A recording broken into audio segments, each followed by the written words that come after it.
అందరికీ నమస్కారం. నిన్నే వరిస్తా పార్ట్ 157. సుదర్శన్కి ఆరోగ్యం బాగాలేదట ప్రసాద్. ఒకసారి మనం కూడా వెళ్ళి చూసి వద్దాం అంటారు రవీంద్ర గారు. ఏమైంది బావా? అవును, ఆ రోజు మామ చనిపోయారని అన్నారు కదా అంటారు భాస్కర్ గారు. రవీంద్ర గారు, అలానే అనుకున్నాం భాస్కర్, కాకపోతే బ్లడ్ ఎక్కువ పోవడం వల్ల స్పృహ కోల్పోయాడంట. ఆ రౌడీలంతా మా వెంట పడ్డప్పుడు అక్కడ పనిచేసే గౌరీ భర్త వచ్చి అక్కడ పరిస్థితి అర్థమయ్యి సుదర్శన్ని అక్కడి నుండి తీసుకుని వెళ్ళిపోయాడంట. ఆ వెంట పడ్డప్పుడు అక్కడ పనిచేసే గౌరీ భర్త వచ్చి అక్కడ పరిస్థితి అర్థమయ్యి సుదర్శన్ని అక్కడి నుండి తీసుకుని వెళ్ళిపోయాడంట. ఆ తర్వాత వాళ్ళు ఇంటిని తగలబెట్టేశారు. 1 నెల రోజులు హాస్పిటల్లోనే ఉన్నాడంట ట్రీట్మెంట్ తీసుకుంటూ. కొంచెం సెట్ అయ్యాక అక్కడికి వెళ్ళి చూస్తే ఇల్లు లేదు, ఏమీ లేదు. చుట్టుపక్కల జనాల్ని అడిగి విషయం తెలుసుకుని ఆ ఇంట్లో ఉన్న వాళ్ళందరూ చనిపోయారని తెలిసి చాలా బాధపడ్డాడు. ఆ తర్వాత శేషు మీద కోపంతో తనని చంపేసి జైలుకు కూడా వెళ్ళి వచ్చాడంట అని ఆపేస్తారు. భాస్కర్ గారు, ప్రసాద్ గారు ఇద్దరూ షాక్ అవుతారు ఆ మాటకి. రవీంద్ర గారు, అవును ప్రసాద్, ఇవాళ చతుర ఫోన్ నుండి సుదర్శన్తో మాట్లాడాను. అప్పుడే చెప్పాడు ఇక మీదట శేషు గురించి భయపడాల్సిన పని లేదని, తన నేరాలన్నీ సాక్ష్యాలతో చూపించి సత్ప్రవర్తన మీద 5 ఏళ్లలో బయటకు వచ్చేసాడంట. అప్పుడే అని చెప్తుండగానే అప్పుడే కిచెన్లో నుండి బయటకు వచ్చిన వారందరూ ఆ మాటకే ఆశ్చర్యపోతారు. కళ్యాణి గారికి అయితే తన మేనమామ వాళ్ళ మీద అంత ప్రేమను పెంచుకున్నారని, వాళ్ళ వల్లే ఆయన జైలుకు కూడా వెళ్ళారని తెలిసి చాలా బాధపడతారు. కాసేపటికి అందరూ మాట్లాడుకుని ఇండియా వెళ్ళాలని డిసైడ్ అవుతారు. ఇక్కడ ఇంత జరుగుతుంటే అక్కడ చిత్ర, హితేషు, శ్రీనిక, శివాంశు మధ్య ఏం జరుగుతుందో చూద్దాం. శివాంశు రూమ్లోకి వెళ్ళేసరికి శ్రీనిక కోపంగా బెడ్ మీద కూర్చుని గోర్లు కొరుకుతూ ఉంటుంది.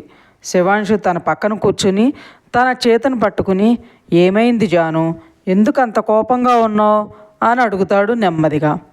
శ్రీనిక చెయ్యి విసురుగా వెనక్కి లాక్కుని సీరియస్గా, నీ తెలీదా అంటుంది. నువ్వు చెప్తేనే కదా జాను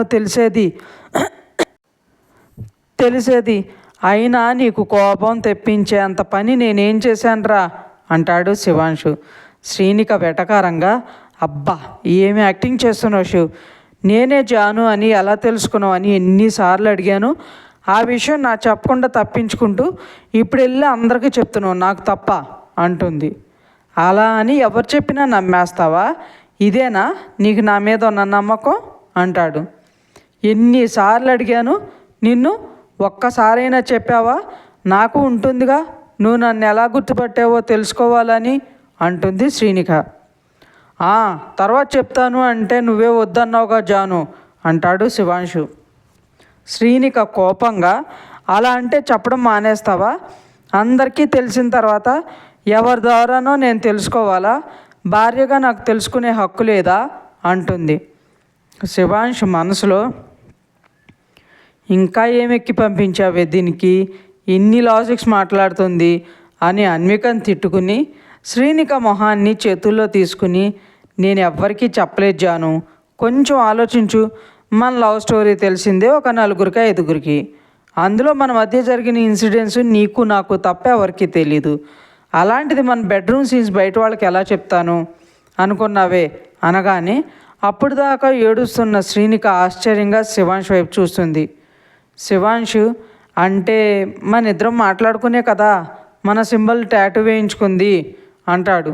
శ్రీనిక ఆశ్చర్యంగా అంటే అంటుంది. శివాంశు అంటాడు. శ్రీనిక కోపంగా, ఏయ్ సిగ్గులేదు నీకు, అలా ఆడపిల్లలు బట్టలు మార్చుకుంటే చూడకూడదు అని అంటుంది. అయ్యో ఆ రోజు అనుకోకుండా చూశానే, అలా చూడబట్టే కదా నువ్వే నా జాను అని నాకు తెలిసింది అంటాడు శివాంశు. అలా ఎలా చూస్తావు? నువ్వంటే ఇష్టం లేని అమ్మాయి నువ్వు కోపంతో పెళ్లి చేసుకున్న అమ్మాయిని అలా చూడకూడదని తెలీదా? అంటే నా ప్లేస్లో ఎవరున్నా అలానే చూస్తావా అని శ్రీనిక అంటుంటే శివాంశు సీరియస్గా, కొట్టానంటేనా అని చెయ్యెత్తి, ఏం మాట్లాడుతున్నావే నువ్వు? ఆ రోజు నేను రూమ్లో లేనని నువ్వు డ్రెస్ చేంజ్ చేసుకుంటున్నప్పుడు అక్కడే ఉన్నాను. ఫైల్ మర్చిపోయానని నువ్వు బాత్రూంలో ఉన్నప్పుడు వచ్చాను. వెళ్ళే టైంకి టవల్ కట్టుకుని బయటకు వచ్చావు. డోర్ సౌండ్కి తల తిప్పిన నేను అనుకోకుండా నీ షోల్డర్ కిందగా ఉన్న టాటూ చూశాను. అది చెప్పే సిచ్యువేషన్ కాదని మెల్లగా బయటకు వెళ్ళిపోయాను అంటాడు.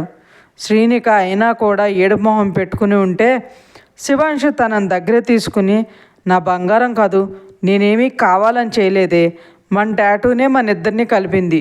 నువ్వు అది చూసే నన్ను ఐడెంటిఫై చేసావు, నేను అలానే చేశాను. కాకపోతే నువ్వు అమ్మాయివి కదా, అలా చూశానని చెప్తే బాగుండదని చెప్పలేదే అంటూ బుగ్గ మీద ముద్దు పెడతాడు. నువ్వు టాటూ వేయించుకున్నాను అన్న తర్వాత నేను కూడా వేయించుకున్నాను అని చెప్తే మన ఫస్ట్ నైట్ రోజు మొదట ఆ ప్లేస్ని చూసి అక్కడే ముద్దు పెట్టాలన్నావు, అందుకేగా ఆ రోజు అసలు ఎక్కడ వేయించుకున్నావు అని కూడా అడగలేదు అంటుంది శ్రీనిక. శివాంశు నవ్వుతూ, అవును జాను, మన ఫస్ట్ నైట్ రోజు గుర్తు తెచ్చుకో జాను, మొదట ఏం చేశానో గుర్తొస్తుంది, లేదంటే చెప్పు, ఆ రోజు ఎలా మొదలు పెట్టానో అలా చేసి చూపిస్తా అంటాడు. కొంటిగా తన ఎడం భుజం మీద ఉన్న బ్లౌజును పక్క తోసి చెస్ట్కి కొంచెం పైన ముద్దు పెడుతూ, శ్రీనిక ఆ ముద్దుకు సిగ్గుగా అనిపించి చీరను సరి చేసుకుంటూ, నిజంగా ఈ విషయం ఎవరికి చెప్పలేదా అని అడుగుతుంది.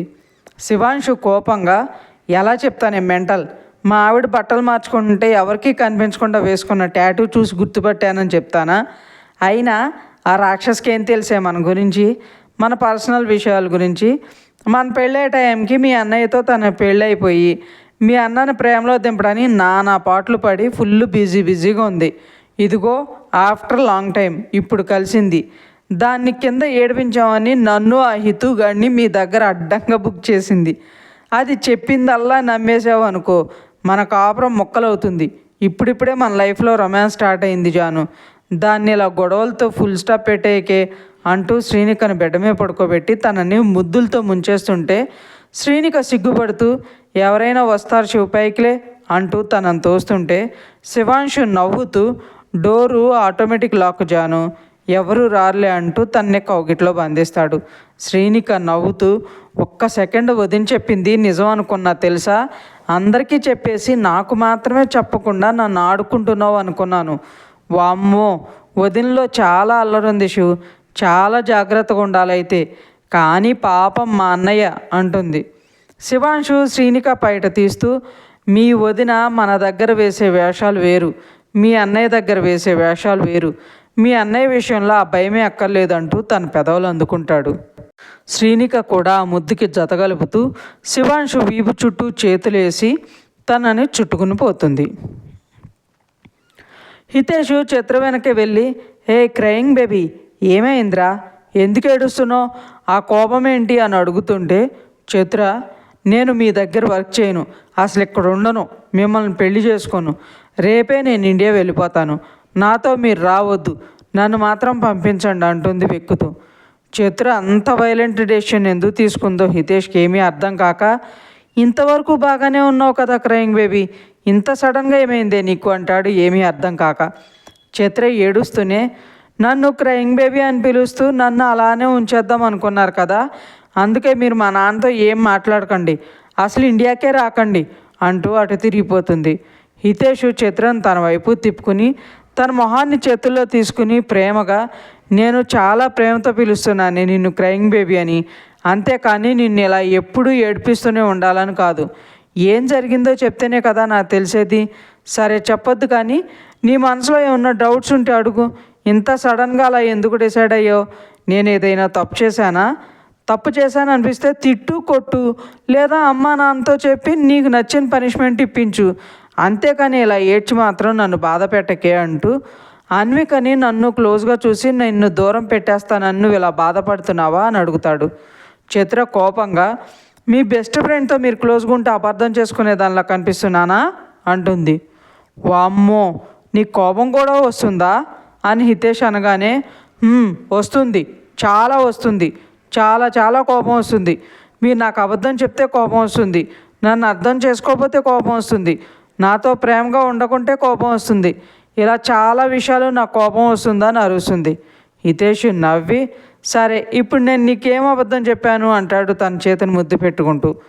మీ లైఫ్లో శ్రీనిక అక్క తర్వాత నేను తప్ప ఎవరు లేరన్నారు కదా, కానీ అది అబద్ధమే కదా అంటుంది. హితేష్ కోపంగా, ఏ మెంటల్, శ్రీనికి కూడా లేదు, అదేదో మిస్టేక్ అంతే, ఇప్పుడు అదే చెప్తున్నా, నువ్వు తప్ప ఇంకెవ్వరూ లేరంటాడు సీరియస్గా.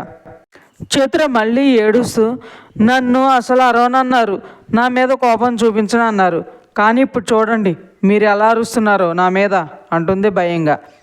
హితేష్, అయ్యో క్రయింగ్ బేబీ, నేనేం అరవడం లేదే, నువ్వెందుకు ఇలా సడన్ డెసిషన్ తీసుకున్నావు అర్థం కాక పిచ్చి పట్టి నా మీద నాకే కోపం వచ్చి నన్ను నేనే అరుచుకుంటున్నాను, నిన్ను కాదురా అంటాడు ప్రేమగా తనని హ్యాక్ చేసుకుంటూ.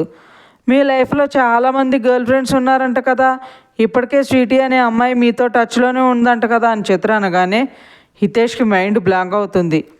మనసులో, వసే దొంగ మొహం దానా, నేనేదో ఒక జోక్ చేసినందుకు ఏం తెలియదు నా క్రయింగ్ బేబీని నాకే రివర్స్ అయ్యేలా చేసావు కదే, ఎన్ని చెప్పావే దీనికని అన్వికను తిట్టుకుంటూ చిత్రను వెనక్కి తిప్పి వెనక నుండి కౌగులించుకుని తన భుజం మీద తలపెట్టి ఒక చెయ్యిని తన నడుం మీద ఉంచి ఇంకో చేత్తో తను చెంపబట్టుకుని తన వైపు తిప్పి, స్వీటీ అంటే నా గర్ల్ ఫ్రెండ్ కాదురా, తను నా కజిన్ అంతే, చాలా లాంగ్ రిలేషన్, ఇద్దరం ఒకే ఏజ్ గ్రూపు, ఒకటే కాలేజ్ అని చెప్తాడు అనునయంగా.